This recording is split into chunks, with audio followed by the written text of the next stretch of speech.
Welcome back, everybody. So I thought it would be interesting to have Dennis back on. We see how his transition's been from solvent to water because I pretty much mostly see him using water base, an occasional solvent, but he's moved away from vinyl sealer.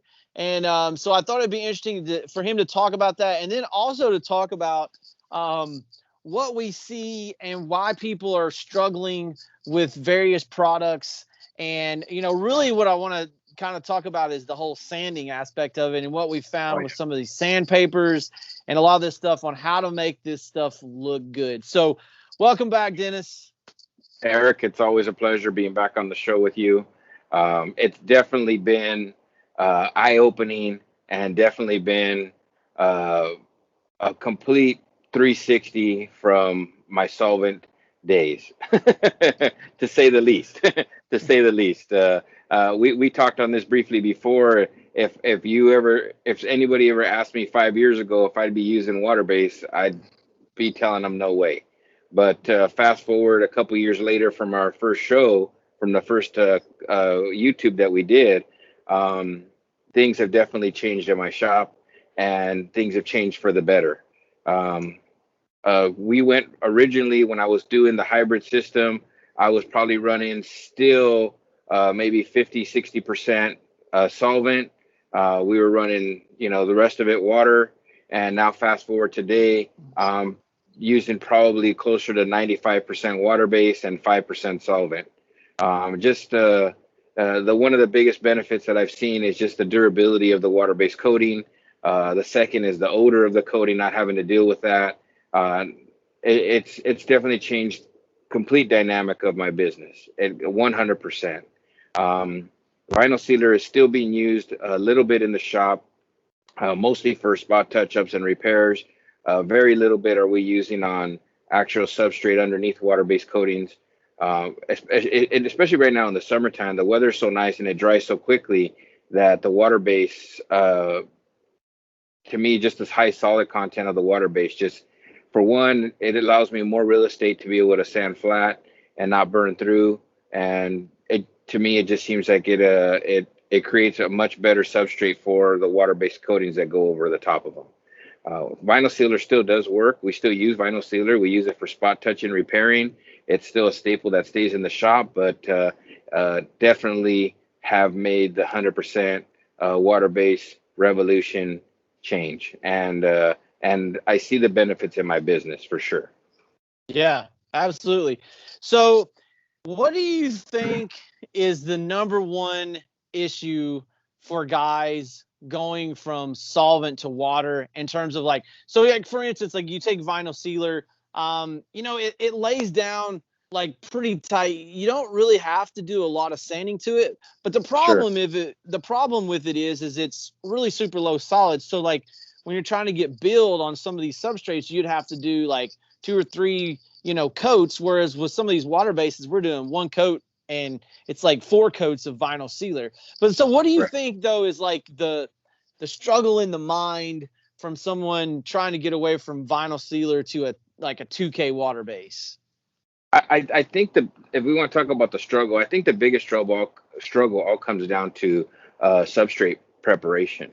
And I think that the preparation that they're doing is just they're not getting the preparation done on the substrate prior to applying their primer if they're using water-based coating. Using solvent-based coatings, because of the flash time and the coating flashes so quickly, it doesn't allow, especially MDF, to raise any grain or to pop at all. And so the guys that are going from solvent to water-based, that's one of the biggest issues that they deal with, is they deal with water popping and the primer, opening up the grain on the substrate. From my experience, from what I've seen, and these are things that it just took me a couple of times to learn, is that if you prepare your substrate properly and if you sand it properly, it typically eliminates a lot of that water popping and a lot of that grain popping. Um, Solvent, if we talk about vinyl sealer, it is a great product, but the amount of build that you need to apply to get it to where you need it to be able to sand back, it takes a lot. Guys probably don't know this, or maybe they do know this, but when I was running a lot of vinyl sealer, I was actually spraying vinyl sealer with a pretty heavy tip. because you guys know that I spray airless mostly. I mean, I was spraying with a 312 and a 314 a tip to be able to get the build that I needed so that we have enough real estate in the primer to be able to sand it flat. Uh, most most guys that I see their finishes, they have a little bit of a rolly finish or a little bumpy finish. A lot of it has to do with them sanding the substrate smooth, but not sanding the substrate flat. And Yeah. there's two complete different animals. You can sand something smooth and it feels smooth, but if you put an inspection light under it, you'll see all the ridges and bumps in it.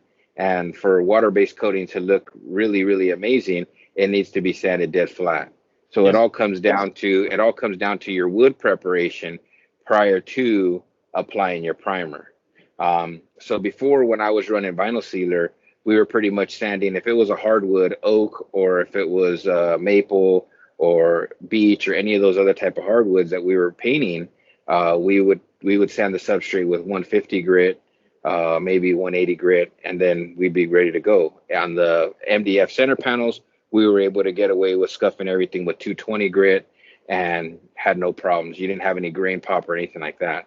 And that's the thing is that's been the misleading part in preparation of substrates because the standard hasn't changed in the information, or if you want to call them data sheets, for moving over to water base. So Yeah. guys are struggling a lot with that. One problem with water base is you have all these guys that are sales guys out there that are skewed. Their thinking is skewed from the years of solvent use, Sure. and their information is skewed. They do one little 3x5 panel and now they have all the answers, and it's just not true. It No. Well, that's the other problem. I think a lot of the other problems is a lot of the testing on a lot of these substrates is not done on the product that you're actually working on. A lot of the testing that maybe a lot of these salesmen or reps see, they're doing it on film sheet, or they're doing it on, some Neta kind of cards. exactly, or they're doing it on some kind of a pre-finished product that already has coating on it. Right. They never really got their hands dirty and seen what some of these other substrates are. If you're dealing with a lightweight, or what kind of MDF you're dealing with, some kind of a Right. lightweight MDF who's going to be a gnarly pop, or if you're dealing with some of the X boards, or if you're dealing with some of the MedX products that have a little bit better water protection, water resistance to them, that are going to give you a better substrate. The one thing when you move from solvent to water base is that you need to basically kind of polish your substrate. So if we're doing hardwood, if it's a hardwood panel, I might go down to a 180 grit to 220 grit on the wood, but my center panel, I'll probably go a little bit finer than that. I'll probably get it down to a 320 and actually polish the MDF so that it has a little bit tighter substrate to it. The nice thing about water base is because of its adhesion compared to solvent, it's basically gonna, how do you say, it's going to leach into the substrate and actually grab onto the substrate, as opposed to the solvent that'll sit more on the surface of it. Yeah. So you can go a little bit finer on your preparation, and that's going to help a lot of these guys that are dealing with not getting their finishes to look quite as good because they're having all this puking up of MDF. And then, I mean, I've had pictures sent to me, and I swear it looks like they took raw MDF. They didn't ever sand it, and then they just sprayed it. And I mean, it looks horrible. It looks like cottage cheese. Yeah. So those things definitely make a difference. Yeah, and I'm going to touch on that too. Like, pretty much. So I pretty much use. I think paper is important too. The kind of paper you're using. Paper, yeah. Yeah. So with the water base, especially with MDF, I think film is by far the best. Like, using paper, you can use it, but the film, because it's harder, and it's like having sort of like a piece of flat glass. It's flatter. It doesn't have the undulation. So when you're sanding either raw wood and primer, some type of film is the best. Now, correct me if I'm wrong, but I haven't found anything better than 3M Cubitron, man. It's like the friggin' ultimate for water base. Well, I know that you love Cubitron, and I do like to use a lot of Cubitron also. I use quite a bit of Cubitron, but for for my detail sanding, I use Surf Prep, and Yeah. I still use quite a bit of Surf Prep also. But the Cubitron does have a really nice cutting ability. So I actually kind of go back and forth between both products, using the Cubitron sandpaper for my very aggressive sanding, Yep. and then I'll use the Surf Prep sandpaper, which is a beautiful sandpaper. Their film paper and their sponge papers are really nice for getting into details, cracks, and crevices. But you put those two as a combination, and it really is next level sanding system using both of those in conjunction. If I get a substrate that I've primed, and I notice it has a lot more wobble than what I really want, then I'll start with the Cubitron sandpaper to get it leveled out to where I need to, and then for all the refining, it seems like the cutting ability of the Surf Prep paper just really helps to get it super tight and refined. And unless I go up into a finer grit, like say a 400 or above, I don't get quite the same exact super tight that I like. And we both finish similarly, but I know in our standing it's a little bit different. Yeah, I'm probably a little bit more aggressive than you are. And nothing wrong with that. I Well, mean, everybody has their likes and dislikes. So yeah, well, and I think it just comes down to, what you're used to. And then you also have guys that work for you too. And I Oh, know that it was a huge oh deal when you switched over to Cubitron. They were freaking burning through everything. And yeah. you took it away from them for a little bit. Well, I mean, when I am spraying vinyl sealer, they can't use Cubitron. No, no. They cannot use Cubitron even in a 400 grit. They just can't use Cubitron because even my more technical guys, they will burn through it. So it really depends on what product we're using and what substrate we're sanding on. But we go back and forth between the two papers. Yeah. Both of them in the film. The film seems to be the best sandpaper for our refinishing purposes.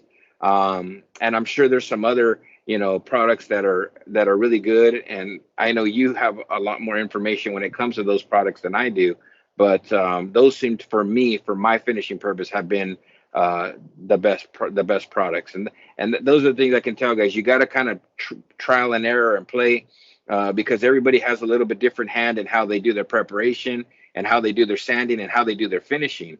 The one thing I will say both of us are very consistent on is we're a little heavy handed when it comes to applying coating. Yeah. We're on the same page there. But again, it all comes back to your eye looking at the coating, looking at the substrate, and making sure that it's finished right. But talking on the vinyl sealer is a great product. It still has its purposes, but from what I've seen in the water-based industry and the water-based primers that I've started to run, they just have much higher solids. And I'll always use vinyl sealer. I think it's a great product, and I'm sure you will also. But it just, for me, it's shifted onto what I use it for. It's shifted for what I've used it for. Yeah. Now with some of the 2K primers out there and some of the isolators out there, with higher solids, it just, the vinyl sealer is just kind of, I'm using it in a different purpose now than I was using it before. Yeah. So that's where I'm Yeah. at. But So for me, the reason why the switch for me, and I really didn't make the switch 100% until March. It was around February or March when CIC came out with the 1107, because that solved the only issue I had with water base is if I get a gnarly kitchen that I'm going to have some kind of issue with bleed with, that I'm 100% certain that this water base is going to take care of that. Now, we got the T9000 coming, which should take care of that. The 602 from Renner will do it. My issue has been with the 602 is just the longer dry times. Like I can't always afford to wait overnight. I mostly do for blocking primer situations, so I guess I have to be careful what I'm saying that. But that's not a primer that I'm gonna put in like high rotation because of like if I used it, I would have to use it. Let it set for 24 hours, and then I would come back with like 643 or something that I could sand the same day. So that's my only issue with that. With the 1107, it's one that you could use it, let it set up for 8 hours because it cross-links so fast, and then you can you can hit that one again pretty fast. Now, I'm sure that, Renner and some of these companies may have something else out there, because a lot of times they have all these SKUs and stuff, and when they bring products over, they're not sure. So we'll see. I'm going to Italy here in a couple weeks, so we'll see what they have. I'm going to talk to them extensively about that, and what we're looking for in the industry, and see if they have something already on tap that we don't know about, that once we talk about it. The other reason why I've gone away from vinyl sealer, one, is the build. When I started seeing the build of these 2K products, and I was able to do 2 coats instead of like 2 coats of vinyl sealer, 2 top coats, and now I'm able to do 1 coat of primer, 1 top coat. Well, holy crap, that just cut out like 4 processes for me. Well, to get the thickness of 1 coat of a water base, and it doesn't really matter what water based primer we're talking about. If it's a 2K primer, they're all pretty similar, but you would have to apply 3 to 4, maybe 5 coats of vinyl sealer to get it to the build of 1 coat of a water based 2K primer, just because of the solids in it. Yeah. So that's another thing that's kind of changed for us too. The second thing is you're dealing with some issues with the 2Ks when you're in customers' homes, but the odor is one of the other big issues that I always fought with. And I'm coming from somebody who sprayed solvent for 20 plus years inside people's homes and on job sites. It was always one of the biggest issues that I had to deal with. And now running the water-based coatings, we don't really have that issue too much anymore. I mean, with good ventilation, they don't really smell anything. Again, you're still dealing with some of the other issues that you have to deal with, like isocyanates and things like that. But as we've talked about before, and with all the chemists that we've discussed with, it really doesn't get into the air like the solvent stuff does. Because it's trapped into the water base. So for me, it's been a little bit nicer product to have on site. We can spray, come back in 5 minutes later. There's really no odor. Get our fans going, get our heating elements going, get the primer dried, and start sanding and go to work. So the times have been cut to almost very similar. I know originally I was on the latter side of believing the speed of water base, and me and you had that discussion many times, and we talked about it, and you even said that you didn't really see that much of a difference in the time. And it took me more and more practice and more using the products to really see. Now, like I said, we're using predominantly all water-based. We still use some vinyl sealer. There's times that I need to get a door out right now, and I don't have a green fast cure system yet, but it'll be in my shop before the end of this year. And so, vinyl sealer will be the way to go for something like that. If I need to get a door out within a couple hours, I can, apply a couple coats of vinyl sealer and top coat on it, and it's ready to go. Water-based, it would take me a little bit longer to do that. But, we still use it for spot priming. I'll still use it in some refinishing instances when we're doing refinishing. But again, I mean, now with the 2Ks being as good as they are, having the Centurion 1107, Renner 643, 602, and Viralax 170 TB with catalyst to it. Jesus Christ. I mean, you have really the creme de la creme of primers, and not having to worry about dye migration or tannin bleed, or what I think the big thing is not even any of those. It's really just the grease buildup that shows through the coating. I think a lot of the people, they think it's dye migration. It's not really dye migration. It's just it's just the dirt and the grease coming through the wood that's been pulled out or leached out from the water that they apply when they apply the water-based coating. So, which is something that's really interesting, because like I didn't really realize this, but one thing that's an advantage to water over solvent in that respect is, normally if you had grease or something like that, you sprayed vinyl sealer, a lot of times it just covers it up. And then later down the road, you might have paint or something popping off somewhere, and you're like, what the heck's going on with that? With the water base, it shows you that you have a problem, and then you can fix it immediately and move forward. And the chances are you're not going to have a problem down the road after that. Because I like that aspect too. I do like that. I've done quite a few jobs running the 643, and the 643 primer, if you're running on a job and if it is a dark color, or if it does have a failing finish, sometimes you can get some of the stain bleeding through, or sometimes you can get some of the dark colors bleeding through. But the nice thing I like about that is it actually shows me where I'm dealing with the issues at. It Yep. allows me to treat those areas, and address those areas pretty quickly. It makes them obvious to me.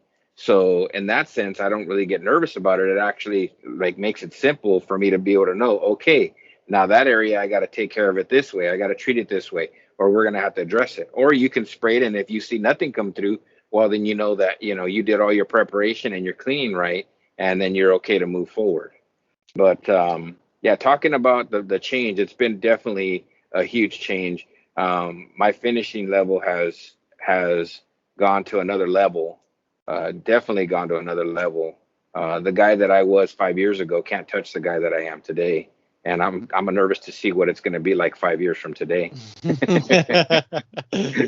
Yeah, Well, the guy it's five just years the guy 5 years ago couldn't sit at the table with the guy today. Really, it's crazy. it's interesting. It's interesting just the how good these coatings look, how we've learned to build with the primer, and you put, one top coat on, and they look so good. And like the water base, it has a uniqueness to it, that the solvent base, doesn't have. It's really interesting. Yeah. Well, I mean, and my goal always when I started running the water base was to have a solvent looking finish, because to me that was kind of like the pinnacle of what a finish was supposed to look like. Really tight to the substrate, really smooth and clean, and that's what I always try to achieve. And now that I look at solvent finishes, um, after running some of the water-based finishes and getting and achieving really nice coatings and really good looking coatings, the solvent finish doesn't even stand next to the water-based finish in the look of it when it's done right. I there's another finisher that actually does finish work for the shop that I share space with, and I look at their solvent finishes compared to my water-based finishes, and they're not even on the same level. They're just not. They're not even. And the guy's a good finisher when it comes to solvent, but they're not even on the same level in the field Yeah, of any part of it. Yeah, it's interesting. Russell talked about that to me one day. We were talking about, what we could do with water-based versus solvent, and there's going to be a lot of guys out there saying, "Oh, there's no way." But if you do it right, I'm telling you, water-based has a certain look to it. Some people may not like it, and then maybe you're just using the wrong product. But like, I mean, I just refinished a job that was done in a conversion varnish. I redid it in a polyurethane water base, and the people were like, "What did you do to this? Like, this is incredible." And I'm like, "Water base." Well, I think the build of the water base too is the other thing. That's The yeah. build of it is next level. The job I just finished the job. It was all inset, and it had a bunch of beadwork in it. I just finished, redoing this job. It was a brand new kitchen that was custom installed, and the customer was concerned originally because she's like, "Well, it looks amazing." She was all, happy and beautiful with it, but she was like, the bathroom vanity that I had done, it looks like it has a more durable coating. And really what it came down to is the shine on the coating of what she had in the bathroom was a semi-gloss, and what we did was a 20 sheen. And that's where their mind was at, is that the 20 Oh sheen wasn't yeah. much, so we had a couple areas where when the installers installed their hardware, they had some steel that rubbed across it. Now this was an A51 coating, which if it gets burnished, but you can wipe it off. You can wipe it off. So she was showing me a couple marks, and I went through and I went and got some stuff out of my truck. I grabbed a rag, I put acetone on it, and I started to wipe on it. And then she's like, "What are you cleaning it with?" And I said, "I'm cleaning it with acetone." And she's like, "That's not going to ruin the finish." And I was like, This is what I'm telling you. No, And I just did her to two wives, and then she was like, "Well, can I do that?" And I go, "No, I don't want you to do that, but I just wanted you to see how durable this coating is. Not only are you going to have the water protection from it being a 2K system all the way through from primer to top coat, but the wearability of this coating is going to be next level." And I don't know if you'd be able to achieve that with any kind of a regular solvent, unless it was some kind of acid catalyst or something like that, which me personally, I will never spray in a customer's home again. I just Yeah. that's There's no gnarly. there's no point. There's no point at this. You're not Yeah, gaining anything by trying to spray a conversion varnish in someone's house. There's just too many liabilities and problems with that. When you have 2K water base that, will either, it depends on, and it depends on what you're using, but you're using most 2K water bases, it will match or exceed a conversion varnish. It's a fact. it's a fact. It's a fact. Yeah, there's and it depends on the manufacturer, but there's not very many solvent conversion varnishes that can outperform the water-based coatings of today. I mean, I've tested too many of them, and I've seen too many of them, so I know the durability of the water-based coating compared to the solvent stuff is just it's there. It's at that level, but you don't have to deal with the toxicity of it all. Right. So to me, it's like, why? When I spray vinyl sealer in the shop now, I mean, I guess I have become so used to it after spraying it for so many You didn't years, even smell you don't even it. smell it. And then now when you do spray it, You're it's like, like, holy smokes, yeah, man. yeah.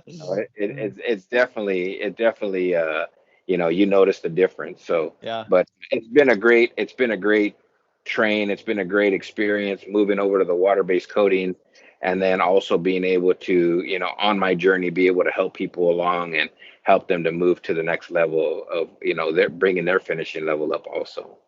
Yeah. Okay, so getting back to the sanding, so what I understand you saying there, just to recap that, is like, so you've got to sand the surface flat, and then you have to refine that with something because you don't want your scratches to show through. That's one of the issues that a lot of people have with water based. And so I want to talk a little bit about that, and then I'll have you, agree or disagree with me on it. But a lot of it depends on the sheen, the final sheen. So let's just say you're using a 20 sheen and below.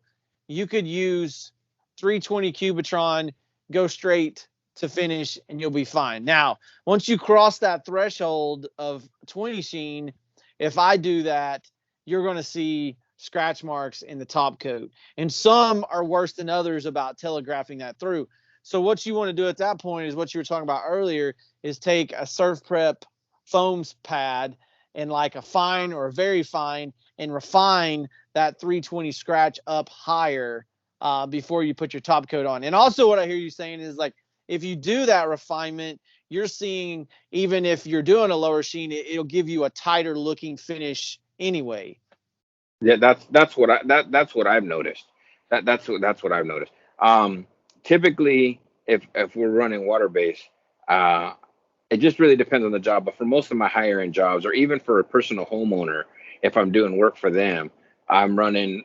I can run a two coat system, but predominantly I'm running a 3 coat system.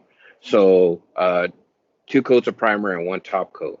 Um, or depending on the door style, if it's a flat panel door with no detail, then I can do it a little bit different. We can do 1 coat of primer, one heavy coat of primer, and 2 top coats. So it just really depends on the substrate that we're working on. The main issue is if we're dealing with a shaker style door that's a 5-piece door, or a raised panel door that's a 5-piece door. There's the one issue that you have to consider, and that's bridging. So you can't really load the panel as heavy as you would want to, because you're having to deal with that issue of bridging. For people who don't know what bridging is basically on the inside open gap detail. What bridging is basically the coating will actually float, and it'll actually connect the two. So if you have a seam that's like this, it'll actually fill the seam in certain areas. In other areas, it won't. It doesn't look very attractive. So you have to be a little more careful when you're applying your coating, how to build your coating so that that doesn't happen. So sometimes you have to build that coating with a little bit thinner wet mills, probably around 3 wet mills, and then you're going to build it up to whatever desired amount of primer you have, so that you don't flood the door too quickly. But in seeing what you're talking about, I've noticed that if I take my refinement just one step higher, then it also allows me to get that 1 coat top coat system, so that I doesn't show any scratches. Again, it really depends on the top coat that you're using. Some top coats have a little bit better coverage than others. But if you go north of a 20 sheen, just like you said, you're most definitely going to have to refine it tighter so that you don't see those scratches. and more than likely you're going to have to apply at least 2 top coats when you're doing that so you don't see them at all. Yeah. So that's just been my experience. I know that our 2 coat system, when we're doing it on flat panels or we're doing it on 100% MDF doors, it looks really nice. Again, it depends on what the project you're doing also, because some of the stuff that we're doing is what we call production stuff. It goes into apartments, or it goes into hotels or things like that, and the 2 coat system looks great. I mean, you look at it, it looks great. Is it as nice as the 3 coat system? No, but it looks nice. I mean, I mean, I would accept that door any day, anywhere I went. What makes the 3 coat system a little bit nicer is because you're able to refine that 1 coat of top coat just a little bit tighter, and then give you that tighter substrate look on the finish coat. So that's really the only difference that you're able to achieve. Yeah, and if So you're running flush, you can't do 2 coat system. I you don't cannot. on flush. I never do it. I've tried it, and to get it to look as good as the doors, it's nearly impossible. Nearly impossible. So this flat panel job that we recently did, we did on the doors. I was able to run 2 and 2, and we were done. And I don't call it 2 and 2. It's more like 2 and 1.5. And basically, what it does, it just helps to trap and lock down the primer. And then from there, then we'll go to a very fine, or maybe super fine, depending on the substrate that we're working on. And then the final coat's applied, and that a coat is applied with between 5 and 6 wet mills. And then from there, 99% of the time, it looks done. It's amazing. To achieve the same finish on the verticals, it's a little bit more. It's typically 3 coats of primer and at least 2 top coats. So first 2 coats are wet on wet to get our build, and then we'll sand, and then we apply 1 thin coat to take care of any burns or breakthroughs of the coating. And then that's refined with a very fine and a super fine, depending on the substrate again. And then 2 coats of primer. 2 coats of top coat. 1 coat typically, both coats are most of the time sprayed with the 308, just depending on the color. If we're running a super dark color, then I'll go to an 06. And the only reason I'll go from an 08 to an 06 on dark colors, it seems, because of the vertical hang that we're dealing with. Because of the pigment load into a dark color, it doesn't have quite the same vertical hang as a white coating does. So then we'll have to bump up and go to just a little bit finer atomization on the tip. And doing that, we're able to get the exact same look side by side with the frame and with the door. Yep. So that's what it takes to get it to look right. If you're doing an overlay job and the doors overlay the frames, well, you can get away with 2 and 1 on the frames, no problem. Yep. I just did an oak job that was a refinish, and that's what we did. We did 2 wet on wet, and so I'll spray the first coat of primer. We'll get it just to start to skin and flash. I'll apply the second coat of primer. We're probably at around maybe 10 or 12 mils total, and then sand it flat. And then on that job, I applied it with a 310. I applied the last coat with the 310 and added a little bit of thickener to it, and we're able to get it done in 1 coat. It looked amazing.